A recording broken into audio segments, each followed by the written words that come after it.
Hi, so this is the Kombucha part one.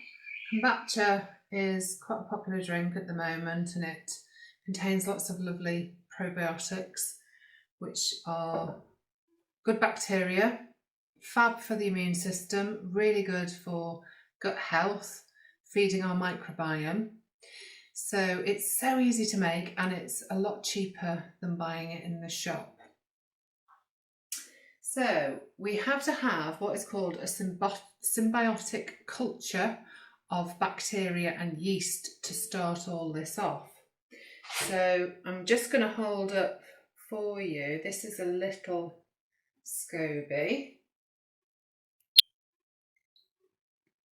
Here, if you can see that. Okay, so I sort of think of this as a bit like an alien. And this is what ferments the sugar in order to impart all the lovely bacteria into the drink. So we're going to do part one, which is starting off, how do we actually start the process of making the kombucha? We've got some green tea bags here, unbleached. I use the organic Clipper tea bags, and so organic where possible. I also use filtered water in the kettle as well, and organic sugar. So you want 4 of the organic Clipper green tea bags, 90 grams of organic sugar, and about 2 litres of water. However, I don't have like a 2 litre jug, so I tend to make it up like this and let it steep overnight. Here's what I did earlier. So I let that steep overnight and then I just add the cold water to it the next day as well to make it up to 2 litres. So you will also need a 2 litre Cliptop kilner jar, and you can see in this one there's the scoby, so you'll need a scoby as well. And if you've been given a scoby by somebody, you'll probably have a little bit of, it could be called starter culture, so it's the liquid that is sort of like the helps to start the process off as well. And as you let the scoby travel to another person, it's almost like sort of its own environment that it's used to get it started. So you're going to add boiling water and 90 grams of sugar.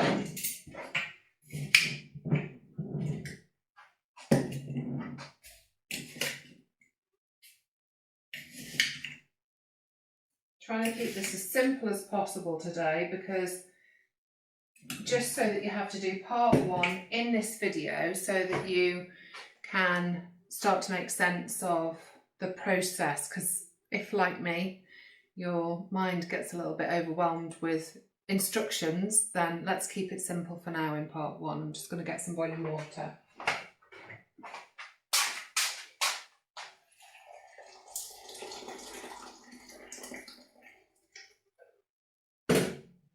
So this is our starter tea, and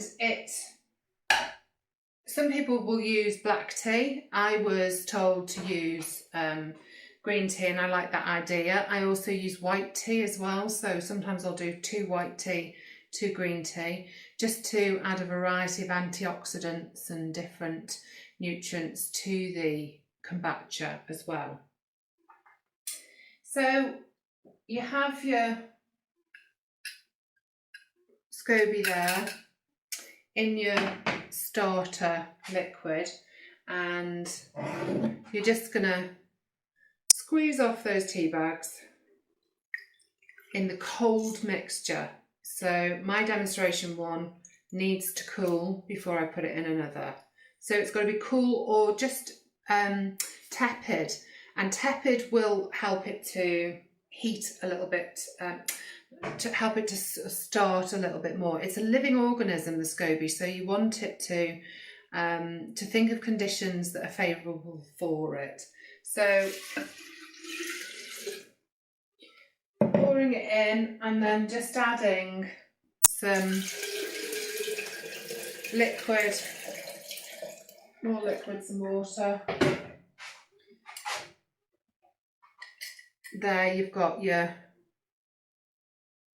kombucha culture, and you can put some muslin, or if you want to, just a piece of kitchen towel will go over the top of it as well, like that, with an elastic band.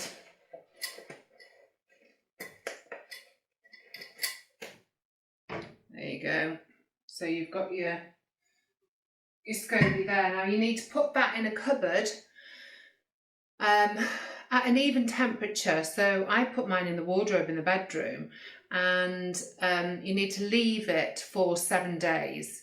Now when you first make the first batch of kombucha, because the scoby has come from elsewhere, it needs to settle into its environment. It needs to sort of find itself, make itself at home. So you throw the first lot of kombucha that you've made away. After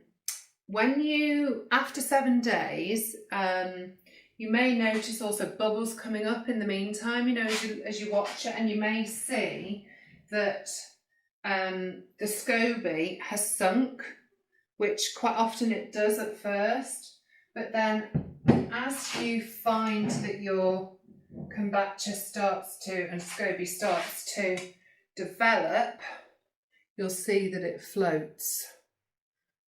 And this is starting to be ready to be separated as well. You can see there's quite a lot of layers on the scoby there. So after the first week, after 7 days, have a little smell of the kombucha, and it should smell a sweetish, acidic smell. You don't want it smelling like cider vinegar or other strong vinegars, because then it's gone too far, it's over fermented. You just want a slight sweet smell, so the scoby is going to use up all that sugar to produce that lovely bacteria. So throw the first batch away, make another batch, and as you've done before, as in this first week. The third week you will do a second ferment, which involves putting fruit in and allowing more sugar to go into the mixture so that it starts to get that characteristic fizzy flavour of the kombucha. And you can make lots of different flavours, like I love ginger, absolutely love ginger. I've got some elderberry on the go, but getting some apple juice in for the third week of this, some organic apple juice as a good starter. Any questions, just let me know, and hopefully this little trial video will help you to understand a little bit about making kombucha. It is, as I said, it's a trial video just to see how it goes. Unfortunately, my kitchen is a little bit too small, so I can't get a good camera angle and stuff like that. But yeah, any thoughts, tips, feedback, really be grateful. Bye.